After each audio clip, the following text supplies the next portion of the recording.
नमस्कार. परतवाडा अचलपूर इथं घडलेलं व्हिडिओचं प्रकरण अत्यंत संतापजनक आहे. तरुणींना प्रेमाच्या जाळ्यात ओढून त्यांचं चित्रीकरण करून नंतर ब्लॅकमेल केल्याच्या प्रकरणात अयान अहमद नावाच्या हरामखोराला पॉक्सो अंतर्गत गुन्हा दाखल करण्यात आलेला आहे.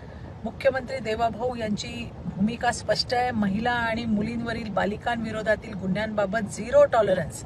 या प्रकरणातील त्या हरामखोर आरोपीच्या मुसक्या आवळल्याशिवाय पोलीस राहणार नाहीत. कठोर कारवाई तर होईलच, पण या व्हिडिओच्या माध्यमातून मला मुलींना पण सांगायचं, अगं पोरींनो, अशा फसू नका ग.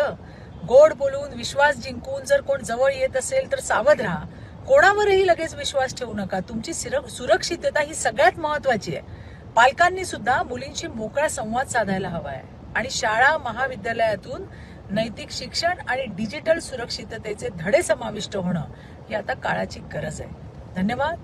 जय हिंद, जय महाराष्ट्र, भारत माता की जय.